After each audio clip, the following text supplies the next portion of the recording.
Mes chers nouveaux abonnés, mes chers abonnés, mesdames, messieurs, peuple congolais, chers membres de la diaspora, individuellement et collectivement, du nord au sud, de l'est à l'ouest et au centre, tant au niveau citoyen qu'intellectuel, politique, militaire, religieux et ou spirituel. Le saviez-vous que nous vivons ce que je définis moi comme le risque anthropologique? C'est un néologiste. Alors, qu'est-ce que c'est que le risque anthropologique? Prenez un blanc, un arabe, un asiatique.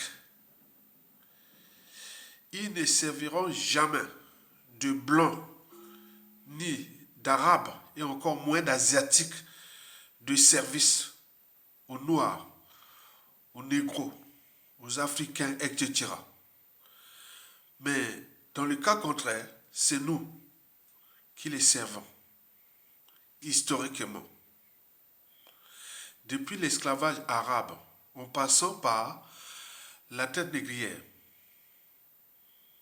Et aujourd'hui, il y a d'autres communautés du monde, comme les Asiatiques, les Indiens et autres. Il y a beaucoup de négros qui les servent, les noirs de service.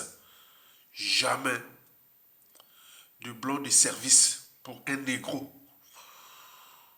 Jamais d'asiatique de service pour un négro.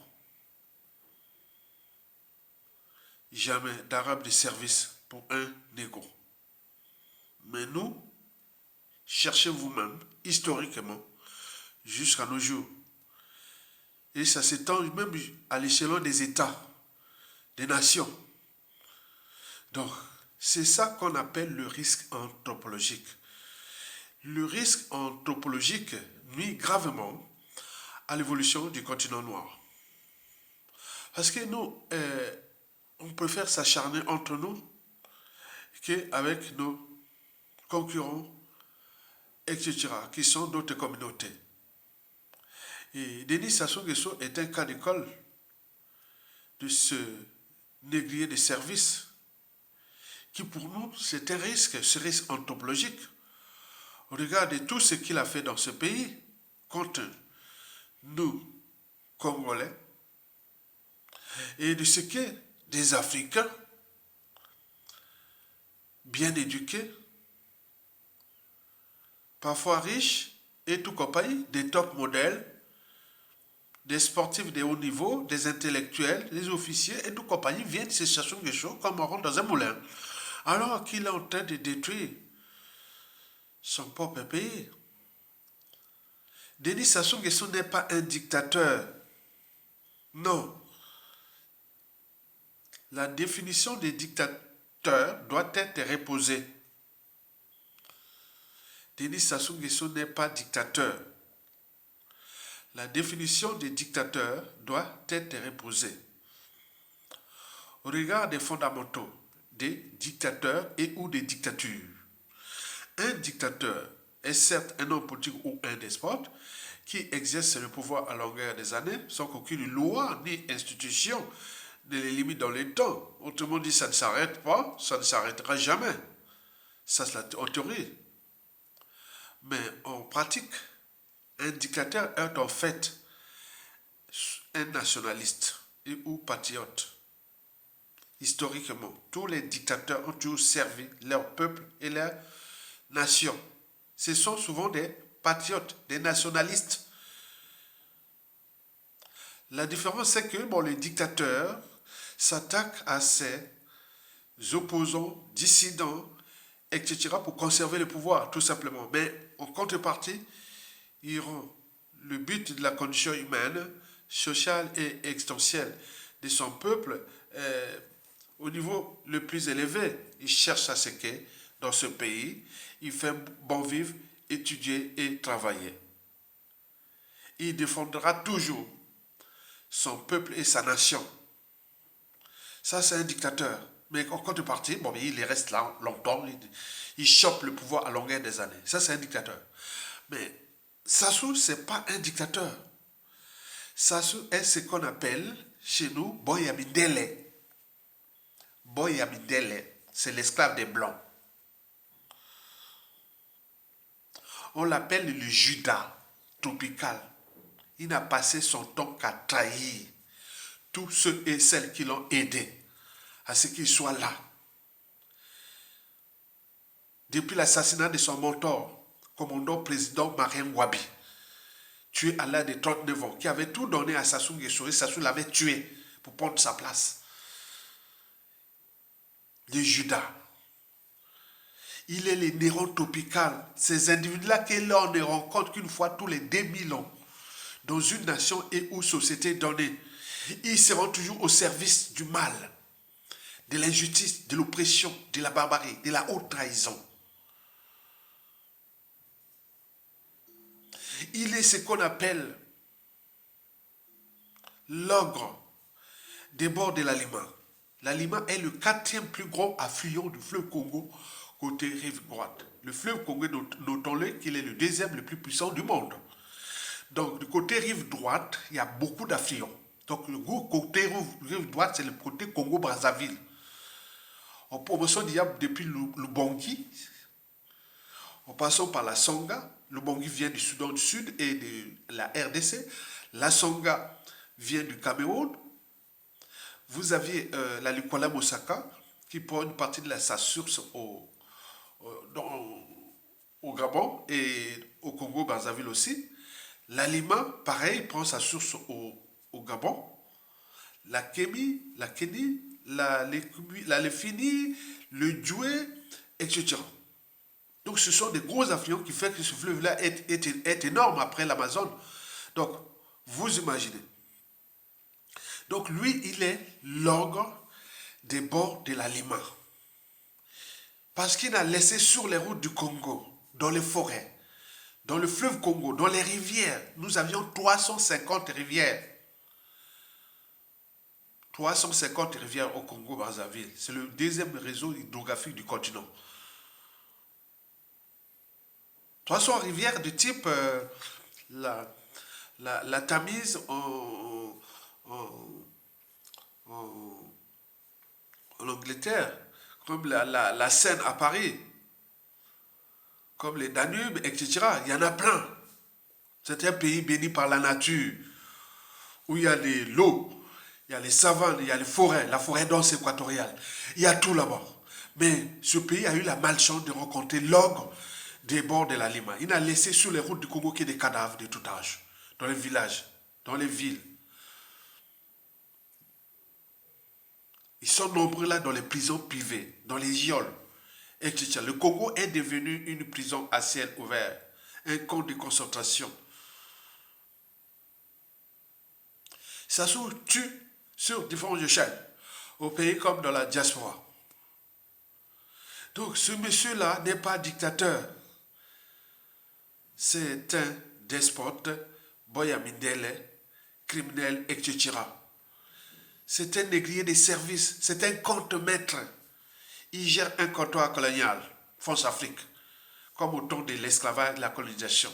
Il y avait ces noirs-là qu'on leur donnait les missions. Les missions d'aller vraiment faire du boulot, sale boulot contre ses semblables. Et là, il y a des Africains qui sont, certains sont presque prédisposés génétiquement. Prédisposition génétique. Il y a d'autres qui sont entraînés et conditionnés sous emprise.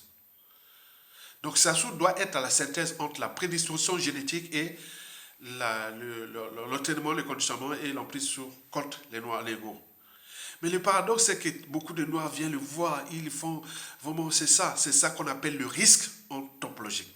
Nous vivons là les risques anthropologiques. Et après Sassou Nguesso, combien nous avions encore de... C'est pour cela que j'alerte les Sassou et les Nguesso et les clans, que nos vidéos sont des vidéos d'intérêt général, d'intellectuels qui alertent du danger. À tout instant, Sassou peut tomber, il va tomber là. Mais comment comme se plaignait, comment va devenir ma tombe? Mais Mais voilà, tout ça là, que les gens sortent, que tout sera fracassé. Tout ce qui est de Sassou Nguesso, tous les avenues, les rues, tout ça rebaptisé. Toutes les plaques, il n'y aura plus de Sassou. L'éducation nationale passera par là. Dès l'école primaire, collège, lycée, université et autres. Donc il y aura tout un programme pour réformer le Congolais nouveau. Et donc, dans ce vaste problème d'éducation nationale, de l'enseignement supérieur et de la recherche, et n'oublions pas de la citoyenneté haute, donc il y aura du boulot pour remettre le Congo là où il était avant que l'arrivée de ce monstre, de ce Satan le diable, est le diable au tout terrain, qui est venu s'acharner contre un peuple avec les moyens de l'État, comme sa propriété privée, et jouant de la France Afrique, puisque comme ça, compagnie d'assurance. Et l'ordre mondial occidental comme sa compagnie de réassurance. Et pour combien de temps, au regard du rapport de force entre l'Occident et le Sud global qui se décide. Le Sud global, il n'y a pas d'intervention à placer des monstres hautes dans les États. Or, l'Occident est là, son ADN, c'est aller placer des monstres et autres pour, soi-disant, la démocratie ou non, pour protéger leurs intérêts. Et jusqu'à combien de temps encore. Mesdames, Messieurs, peuple congolais, chers membres de la diaspora, je vous rappelle qu'avant chaque changement majeur dans une nation et ou société donnée, précède toute la révolution intellectuelle, la révolution des idées, la révolution intellectuelle, la révolution d'éveil des consciences. Et après cette révolution, souvent s'ensuit la révolution citoyenne, c'est-à-dire la mobilisation générale. Elle commence là, la mayonnaise commence à prendre. Donc nous ne serions pas venus sur Terre d'un point de vue existentiel, venus sur Terre, subir ce que ça soit fait depuis la nuit des temps, d'aujourd'hui plus de 47 ans. Il essaie de tuer, il a tué 2 présidents. Marien Wabi, son mentor, puis le prédécesseur de Marien Wabi, Alphonse Massamba Deba, dont le corps n'est jamais trouvé. Il a tué le cardinal Aimé Biaïda. Il est devenu le pape du Congo, puisque depuis le Vatican n'a jamais envoyé un pape au Congo depuis l'assassinat du cardinal Aimé Biaïda en 1977. Denis Sassou Nguesso est devenu le pape du Congo, il finance l'église catholique, il fait ce qu'il veut. Donc il a réduit au silence le sens même de la quintité. C'est quoi la quintité? C'est quoi le catholicisme? Où Sassou paye? Et donc voilà, il n'y a plus de sens ni de signification. La spiritualité chrétienne au Congo. Donc les gens se moquent maintenant là. Sassou a tout déclassé.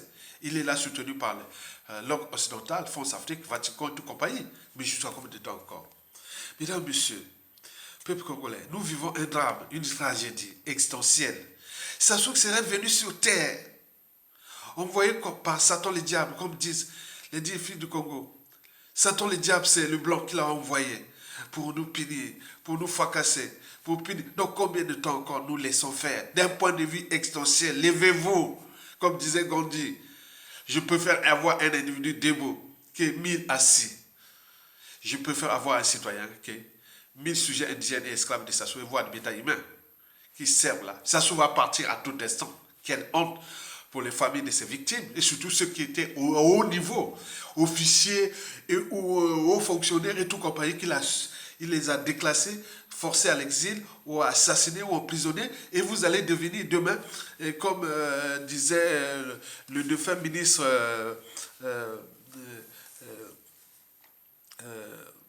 Jean-Luc Malika. Il m'a dit, mon frère, Aya, nous passions de 2014 à 2022, nous passions parfois 1 heure au téléphone. Hein. C'était vraiment un rituel. 1 heure au téléphone, voilà, il expliquait, mon frère, il m'a expliqué toute la dynamique du Congo. J'ai là dans la tête, là.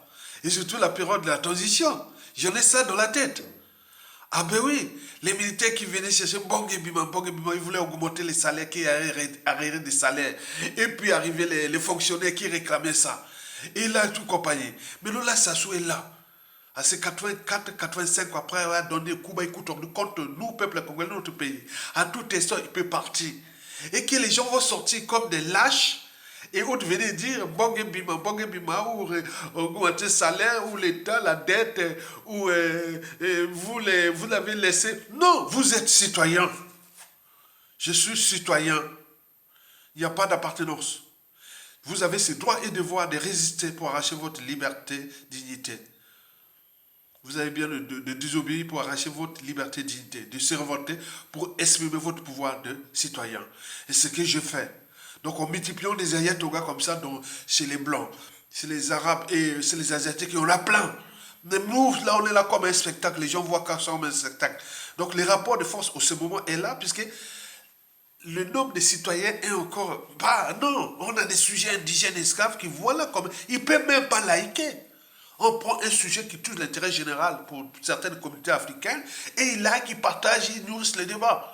Mais là, il vient de regarder comme ça. Les gens attendent que Sassou est tombé. Ah oui, ils vont partager que Sassou vient d'arrêter. Et là, vous allez voir le buzz. Ils vont maintenant, ils sortent comme ça. Certains même viennent chercher maintenant aller. Ah oui, je vais maintenant rentrer au pays. Je vais maintenant faire ceci. Maintenant, mais tu vas faire quoi avec quoi? Le pouvoir, c'est ça. Le pouvoir, c'est ceux qui prennent les risques. Tu ne vas pas sortir comme un lâche comme ça. Que voilà, je vais rester pour avoir les marchés, les privilèges et autres. Ils seront réservés à ceux et celles qui ont pris les risques de défendre l'intérêt général, de défendre les citoyens et tout comme ça. Et c'est bien comme ça. Donc ce sera comme ça. Hein. Ça se passe partout. Si vous ne prenez pas les risques de liker, partager, soutenir la résistance et tout compagnie, vous perdez votre temps. Ce qui va arriver, c'est un ordre qui est comme ça. Et les gens qui arrivent surtout à la fin de chaque régime, les gens se disent, ah mais finalement, ce jour, non, ce sont des opportunistes qui sont souvent déçus. Moi, je ne suis pas un opportuniste, je suis un homme de conviction. Donc, je n'ai pas besoin qu'il s'ajoute, toi, on m'appelle, viens, non, c'est déjà c'est la règle. Et ceux qui ont pris les risques, femmes et hommes, dans la diaspora, vous, je vous dis, continuez les combats, ne lâchez rien. Continuez à mobiliser. C'est vous qu'on va vous appeler.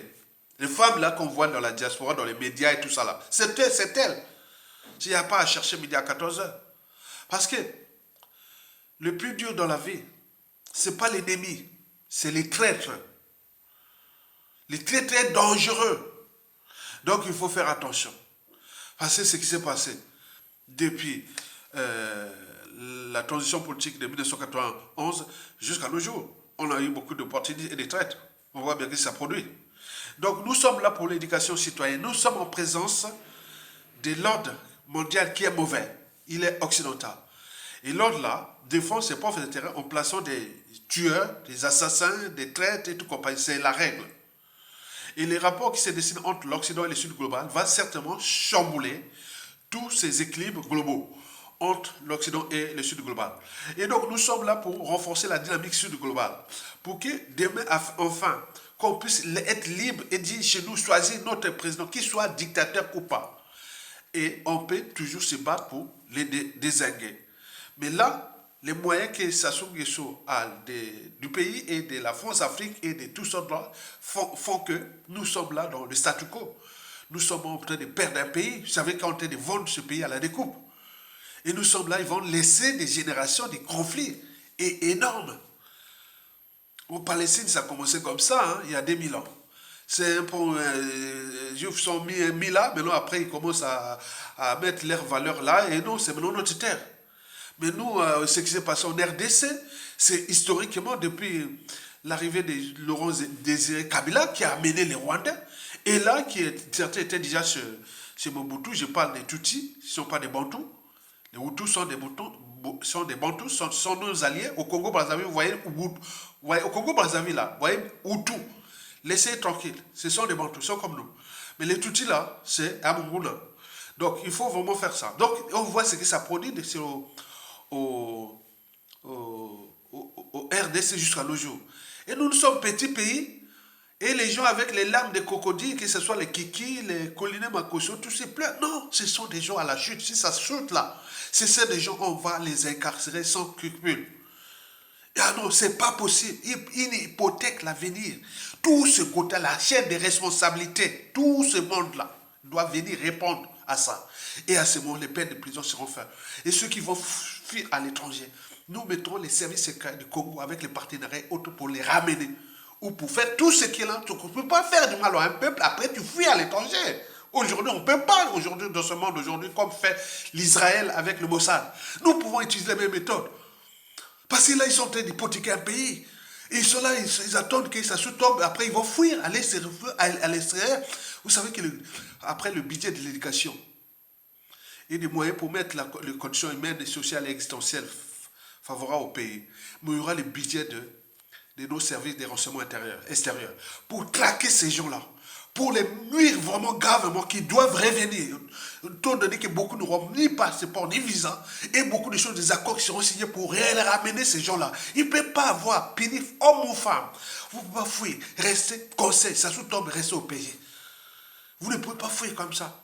Allez joindre vos enfants, petits-enfants, autres. Mais eux, ils viennent au pays, ils arrivent à l'aéroport, ça c'est l'enfant d'un tel qui est parti là-bas, le papa a fui là-bas, on va l'incarcérer.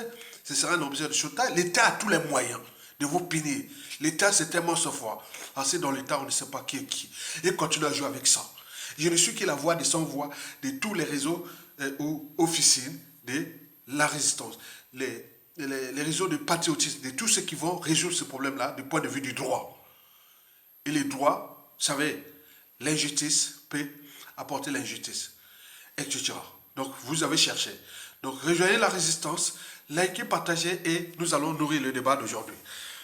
Mesdames, Messieurs, peuple congolais, chers membres de la diaspora, le saviez-vous que nous sommes à 2 pas de la chute du despote Denis Sassou Nguesso, Boy Amindele,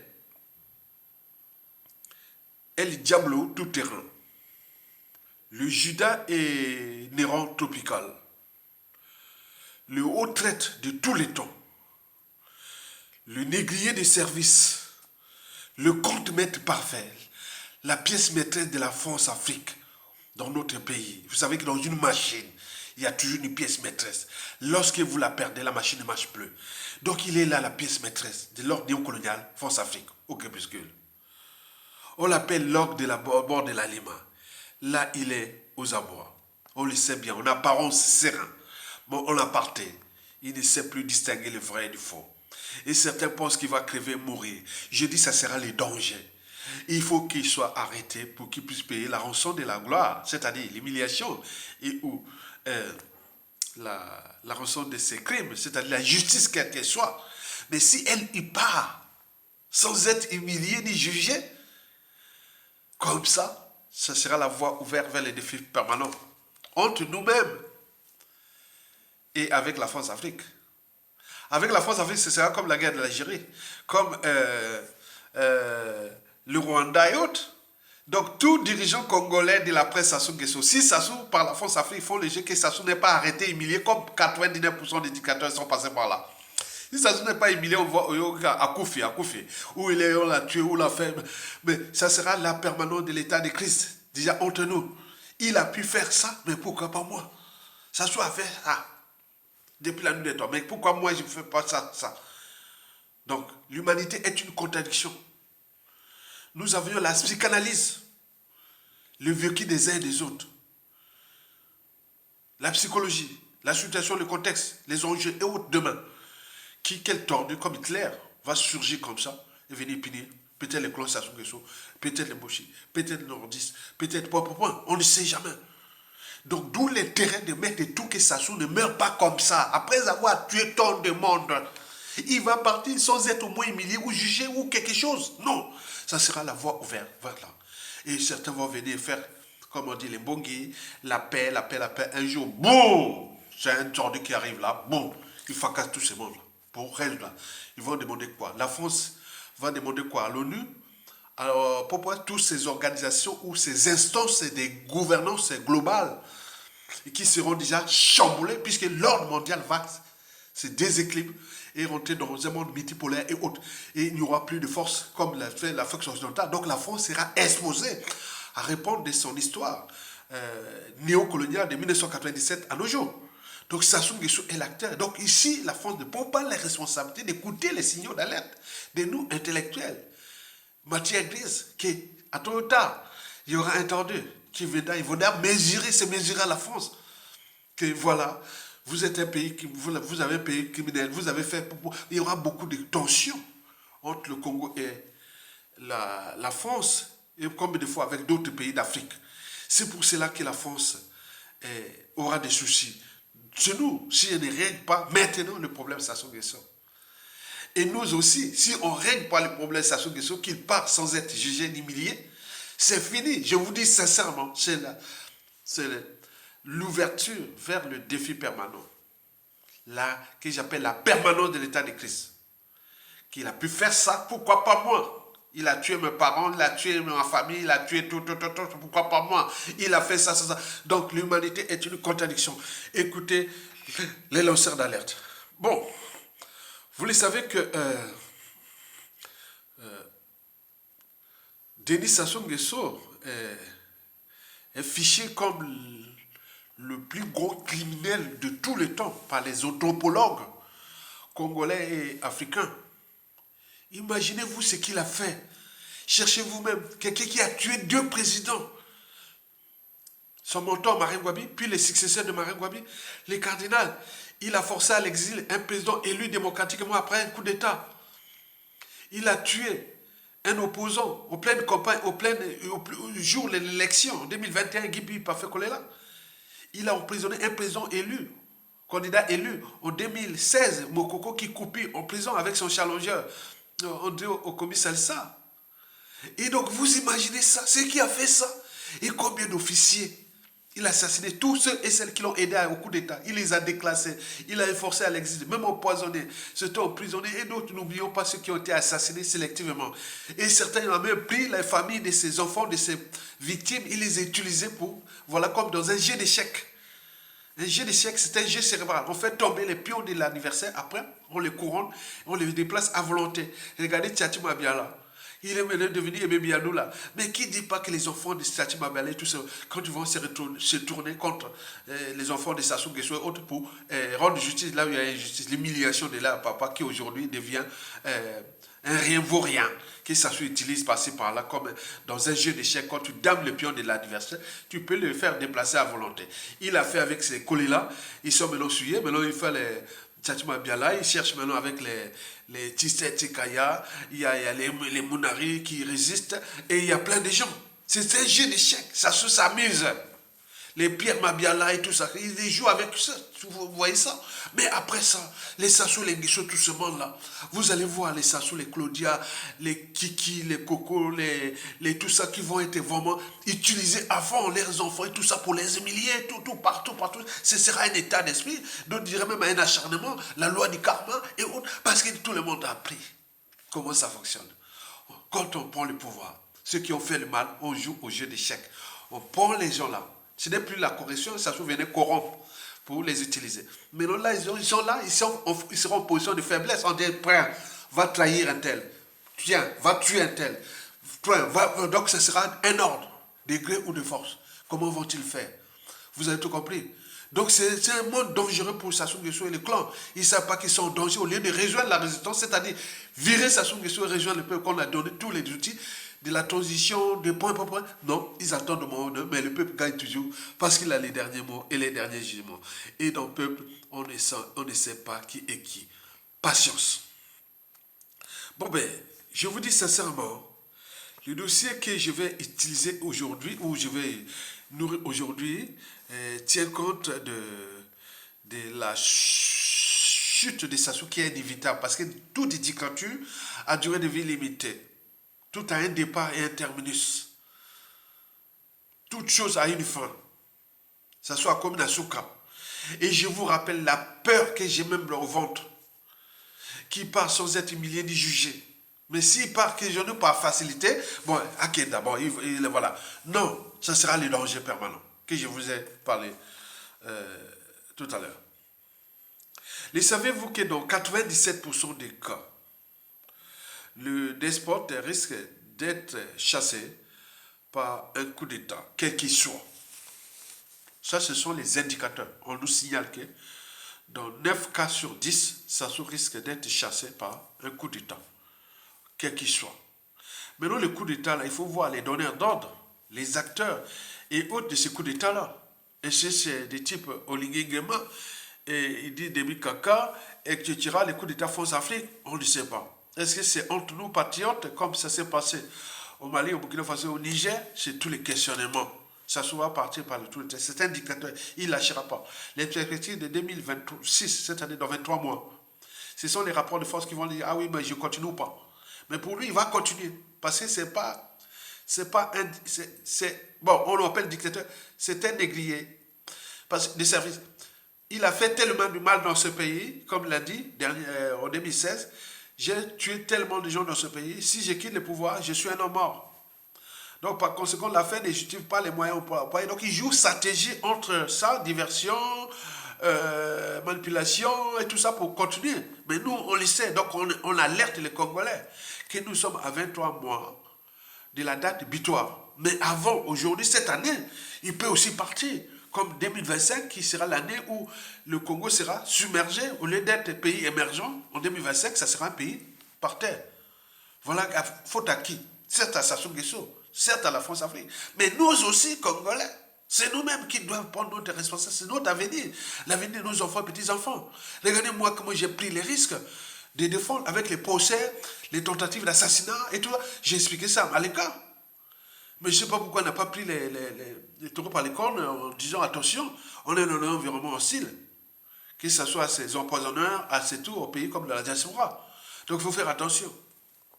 Et donc là, il faut faire attention que Tchachou, ce sera le coup d'État. Et c'est bien comme ça. Et dans 3% des cas, sur 97, il y a 3% qui restent, c'est-à-dire peut-être la mort naturelle à tout instant. Il perd la tête là. Il a 83, 85 ans, honte là. C'est quelqu'un qui a passé son temps à décaper sa peau. Et donc, il y a sa peau de produit. Au niveau santé, donc le corps est usé à décaper sa peau. À passer au bunga bunga. Il a passé son temps à décaper sa peau. Au bunga bunga, combien de femmes il a couché, je ne sais pas, peut-être qu'on nous parle de 400 femmes qu'il a couchées, de toutes races, hein, sont passées dans ce Sassou Nguesso. Et il y a les assassinats, la traîtrise, les autres. Il a passé 15 ans. C'est quelqu'un qui sait pas. C'est un mauvais exemple d'un être humain par rapport à nos standards culturels avant l'arrivée des Arabes et des Blancs.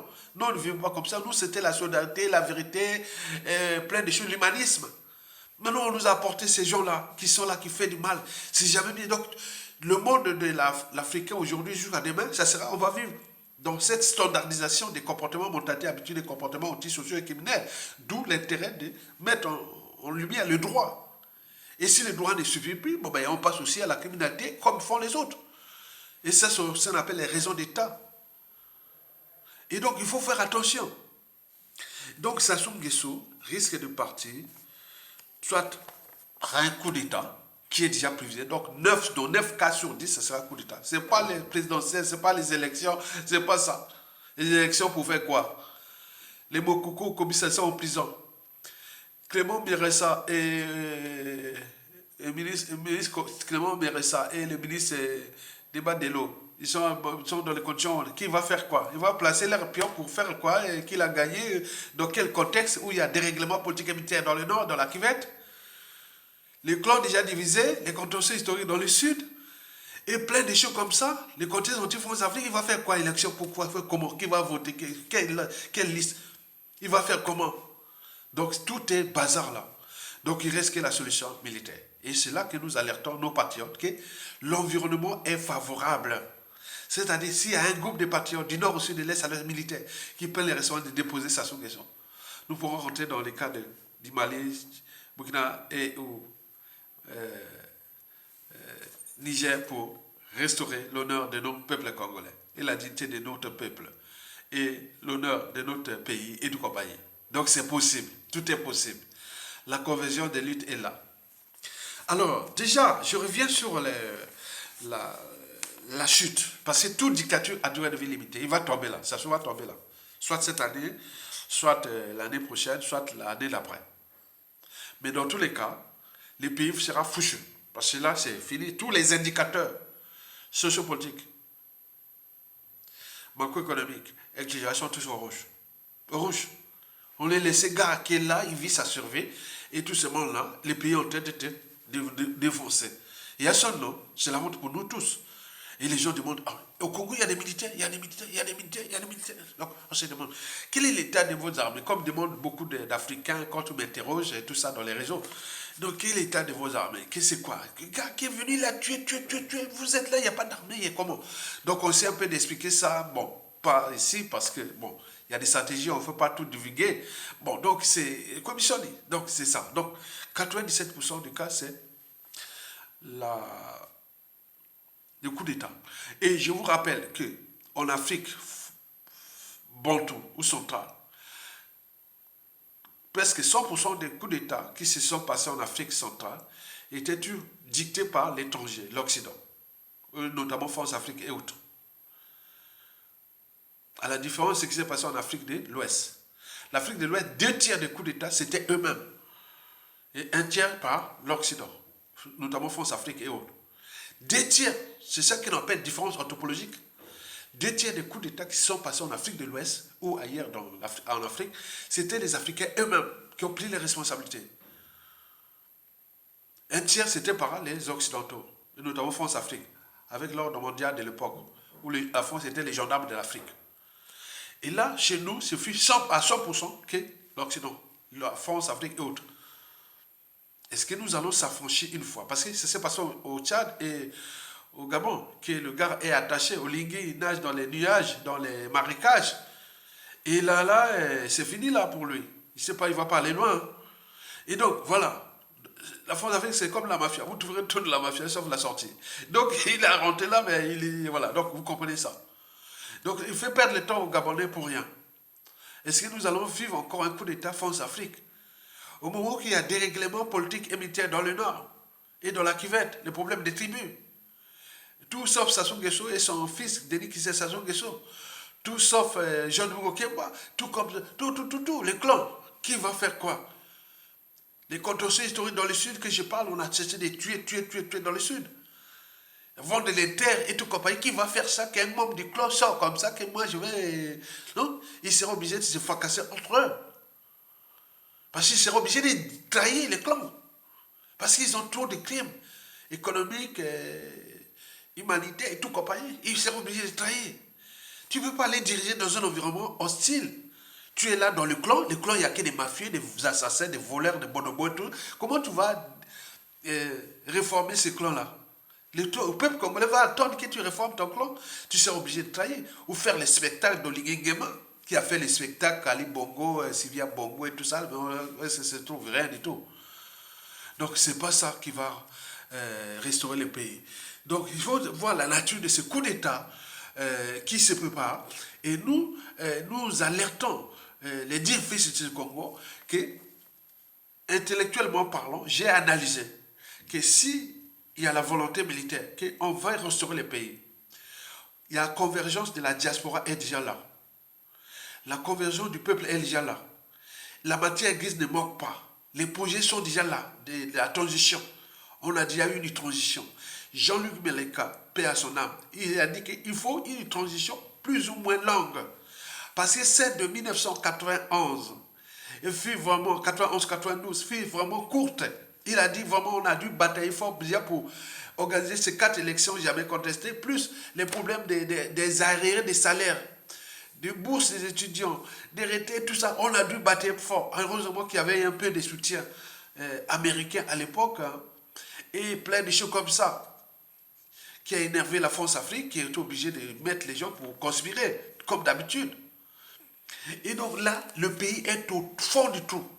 Jean-Luc Maleka, économiste, il rappelait que j'ai analysé tous les indicateurs macroéconomiques du pays. Et des mentalités habituelles, le pays est dans le trou. Donc il faut des gens comme toi, comme d'autres, et qui sont là dans la diaspora et au pays, pour ils pourront une histoire longue.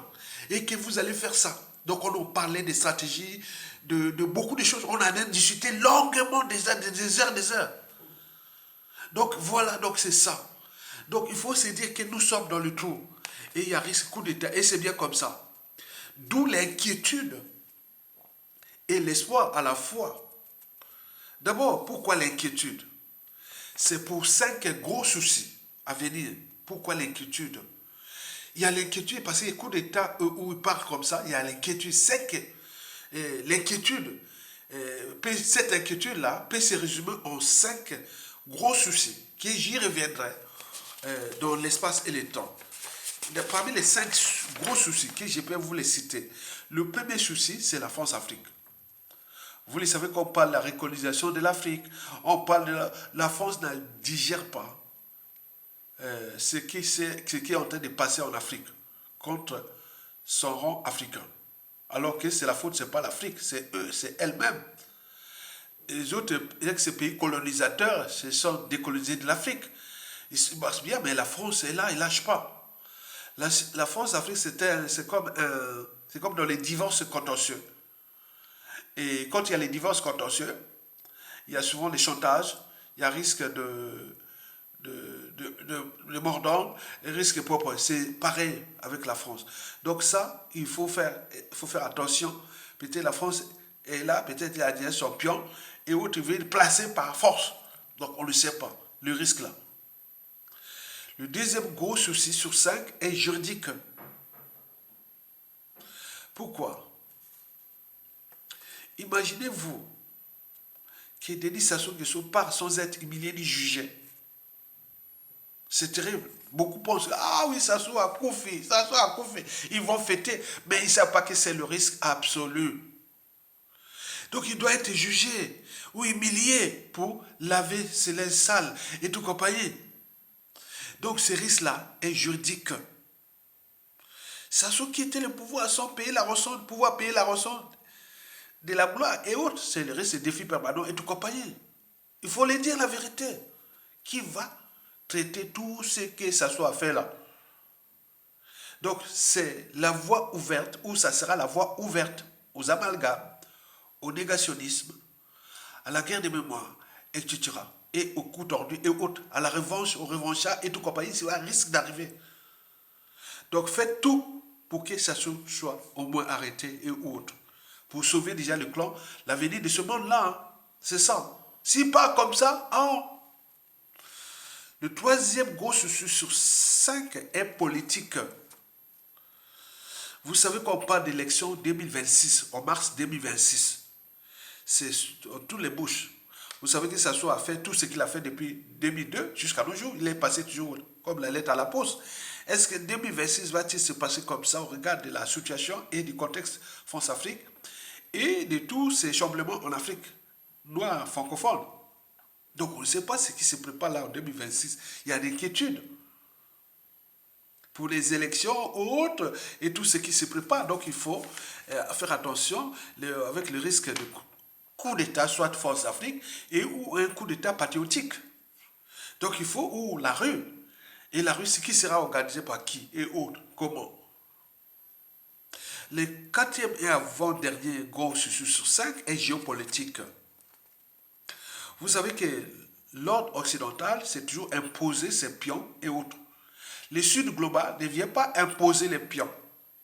Que vous soyez dictateur ou non, démocrate ou non, bon, au moment qu'on remplit les mêmes intérêts et on se protège, voilà les peuples, les nations, et on joue contre l'Occident, bon, ça marche.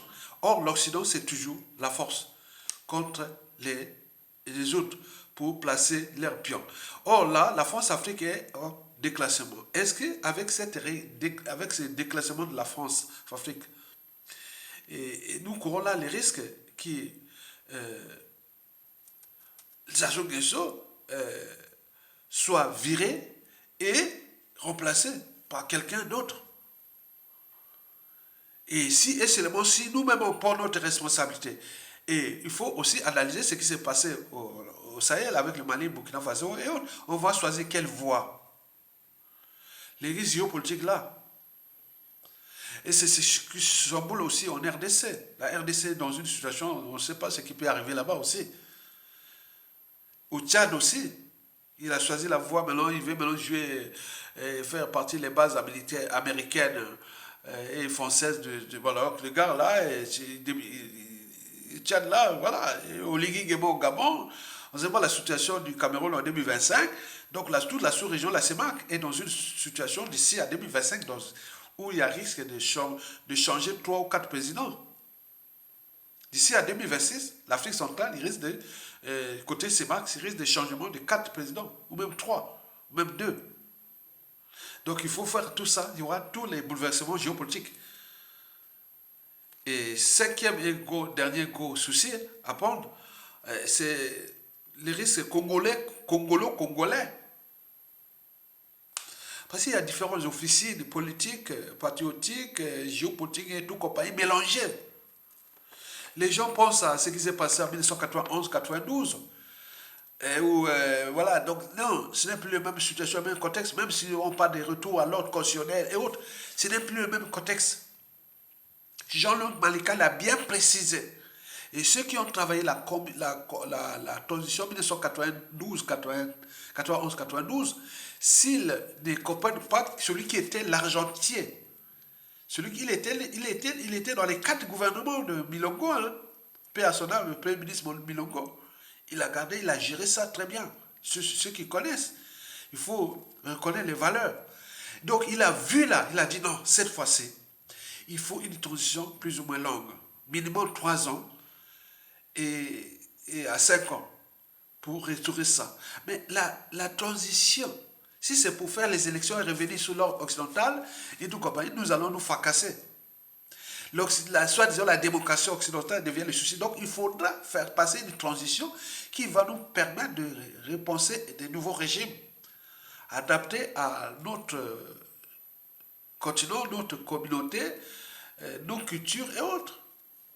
Donc ce n'est plus le sort d'aller déposer l'argent pour les élections qui sert parfois à des entités géopolitiques et ou à des conflits d'intérêts et autres. Non. Donc il faut trouver quelque chose de modèle de démocratie et que nous allons repenser ça ensemble pendant une période plus ou moins longue de transition politico-militaire des patriotes et on va analyser ça.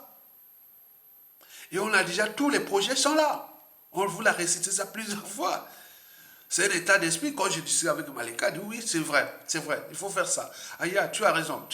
Il dit tout comme ça. Bon, bref. Donc, vous imaginez. Mesdames, Messieurs, peuple congolais, voilà pour l'essentiel de l'inquiétude et des risques que chacun de vous peut nourrir les débats intellectuels, politiques, patriotiques et autres, sans amalgame. Simplement avancer ensemble. Passons maintenant à l'espoir. Vous savez, nous avions l'espoir. Oui, l'espoir que nous avions. Ben oui, j'en ai sélectionné pour vous 5 aussi espoirs à venir. Le premier espoir que nous pouvons vivre d'ici la chute d'espoir de Denis Sassou Nguesso, cet espoir-là, le premier sur 5 est déjà au niveau du clan. Le clan est divisé. Et il y a des gens dans ce pays, dans ce clan, les voix s'élèvent, ils disent, attends, c'est Sassou qui a fait du mal. Non, je parle dans la géopolitique nordiste. Hein. Il y a des gens qui disent, ah oui, quand même, les Mokoko, on dit au commissaire, ce ne sont pas nos ennemis du Nord, ou de la Kivette et autres. Mais pourquoi on le fait? Bon, on en parle comme ça. Donc le clan est divisé entre là, mais attends, dans cette lutte, il y a beaucoup de nordistes. Ce n'est plus 91, 92, on dit, oh oui, les sudistes vont venir faire la revanche et autres. Là, il y a autant de nordistes que des sudistes, des patriotes et autres. Donc le problème sera résolu du point de vue du droit. C'est tout. Et de l'intérêt général. Donc il y a des voix qui s'élèvent dans le clan. Tout sauf Denis Christian Sassou Nguesso, tout sauf Jean-Jacques Bourgeois, tout sauf Georges Domingos Kemba, tout sauf ces gens-là. Donc qui on va trouver dans le nord? Le nord, nous avions déjà des gens. Qui va trouver dans le sud? Nous avions des gens, des patriotes qui sont là. Ce sont des Congolais, du nord au sud, de l'est à l'ouest. Celui qui va organiser, structurer les officiers pour la transition ou pour... Voilà. Donc le clan est divisé. C'est le premier avantage. Le deuxième avantage, c'est-à-dire l'espoir, c'est le dérèglement politique et militaire dans le nord et dans la Kivette. Là, il n'y a plus de... Donc, si on entend qu'il y a l'armée, donc tous ceux qui sont au sud, il faut dire qu'il y a l'espoir. Ici, il y a beaucoup de choses qui se passent. Il n'y a pas de s'inquiéter. Puisqu'il y a des règlements politiques et militaires dans le nord et dans la Kivette. Le nord et la Kivette sont divisés au niveau militaire et de compagnie. Même politique, intellectuelle et autres. Donc, s'il y a quelqu'un qui prend le camp, c'est-à-dire celui qui va être contre le nord et la Kivette, pour le compte de la France Afrique, il n'y va pas loin. Par contre, s'il va pour le terrain du peuple, et du nord, de la Kivette, et du sud, et du pays, il va fédérer plein de gens. Donc, il y a l'espoir. Le troisième espoir sur 5, c'est surtout les côtes aussi historiques dans le sud. Là où ça soit massacré, a fait tout. Maintenant, le sud est venu fédérer à des patriotes du nord. On sait qu'il y a l'espoir, il y a un projet commun. Et donc, tous ces nordistes-là qui ont la tous, qui ont en train de pouvoir partir au sud, ils vont venir. Non. Ça sera pas les droits. Les droits touchent tout le monde. Si tu as commis des crimes, on va t'envoyer en prison. Si tu as volé, tu as fait ceci, voilà. Ceux qui ont pris les risques de soutenir le peuple et les justes et tout compagnie, ils seront eu des circonstances atténuantes. Il n'y a pas de souci. Et donc, il n'y a rien à craindre. Et le quatrième et avant-dernier espoir, c'est la France-Afrique. Le contexte, c'est France-Afrique. Oui, la France-Afrique porte de l'eau. Elle est grillée. Elle nous a mené des merdes au Congo. Aujourd'hui, elle n'a pas de force ni de projet de faire encore du mal au Congo. Parce que tout est maintenant grillé. Si la France-Afrique introduit encore le contexte anti-France-Afrique à l'échelle continentale, s'ils viennent faire comme l'a fait au Tchad ou au Gabon, ça ne marchera pas. Vous voyez comment c'est passé au Sénégal. C'est pas. La dynamique est lancée, il ne marchera pas. Donc il y a l'espoir. La France-Afrique n'aura pas de grande marge de manœuvre de la prestation de son. Ça, on vous les rassure. Donc, ça donne l'espoir entre patriotes, civils et militaires, du nord au sud et de l'est. Regroupez-vous avec les gens qui ont la même mission que vous, c'est-à-dire les souverains, les résistants, les activistes, les femmes et hommes là qui se battent. Au moment qui va tomber, vous allez les nommer ministres, ambassadeurs, consuls, vous leur donnez les marchés. Ils sont là devant des administrations, ils sont représentés le Congo partout. Et on va faire des événements. Et tout ça, la réconciliation, les réparations, et tout ça, c'est ensemble avec ces gens-là. Tout ça. Donc, mobilisez-vous, soutenez la résistance. Enfin, cinquièmement, le gros espoir, c'est l'ordre mondial entre l'Occident et le Sud global qui se chamboule. Vous savez que ce qui se passe en Israël avec l'Iran et même avec l'Ukraine et la Russie, c'est tous ces équilibres-là qui se chamboulent entre l'Occident et le Sud global. L'Occident perd ses pieds. Et donc là, ils sont en train de voir. Donc, nous n'aurons plus la marge de manœuvre de placer des tordus comme ça pour nous tuer et autres. Donc, c'est un processus. Et donc, ce processus-là passe par des révolutions intellectuelles et citoyennes à l'échelle locale. Nous, c'est le Congo. Il y a les Gabon, il y a les Cameroun, il y a les Tchad, il y a le Centrafrique, il y a la République démocratique du Congo, il y a l'Angola, il y a le Bénin, le Togo, le Burkina Faso, le Nigeria, le Tchad, la Côte d'Ivoire, le Sénégal, partout, ça se passe comme ça. Donc l'Afrique s'éveille, le panafricanisme est en marche. Donc on apprend des uns et des autres à l'échelle planétaire, à l'échelle continentale, et où c'est un processus. Et que nous devons nous libérer de ces risques anthropologiques. Et que nous sommes là que pour servir les autres, au lieu de nous servir nous-mêmes d'abord. Et donc nous devons en tenir compte de ces risques anthropologiques et les désactiver.